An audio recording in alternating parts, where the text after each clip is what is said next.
All right, AJ, give me your. There's only so many champions, so give me your nominations for best champion of 2021.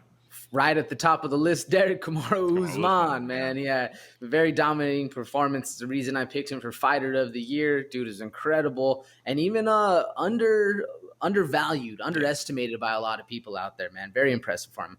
Alexander Volkanovski, 145-pound class, dominating. Again, underappreciated, underutilized. Alexander Volkanovski. Next one up, man, another true one to me, Thug Rose Namajunas, man, putting it to her. She's had a lot of ups and downs in her career, but right now she is one of the best fighters in the women's division.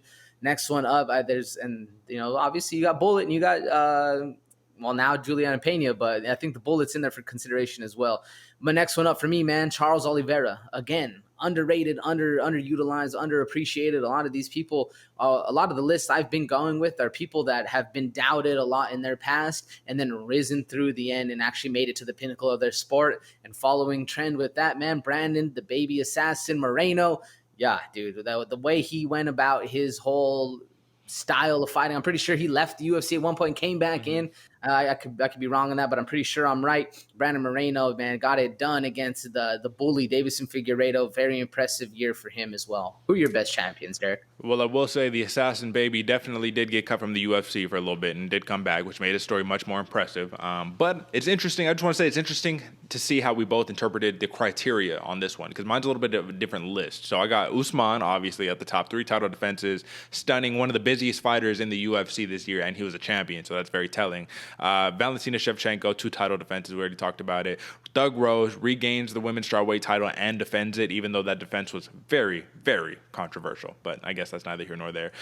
Israel Adesanya, he's up there. Only had 1 fight this year, so 1 title defense. Or he had 2 fights. He lost against Jan Blachowicz for the light heavyweight. So 1-1, 1 title defense. And then Volkanovski, 1-0, 1 title defense. So as much as these guys are great champions and all that, man, you got to be busy. You got to do something this year. Not just what you've done in the past, but what do you do this year? And for that reason, AJ, it looks like my champion of the year is Camaro Usman. Easy, hands down. Busiest, most impressive. We take him for granted. This is going to be one of those fighters who I think it's kind of going to be like one of the John Joneses, where it's just like, damn, like you remember when John Jones was just killing it and he was just doing all this stuff, and when it gets taken away due to, outside extracurriculars or whatever the case may be, it kind of makes you think, damn, I wish I would have focused in on that, leaned in a little bit more, really appreciated it, right? So I got Usman, but for you, brother, who is your best champion of 2021? Wait for the drum roll.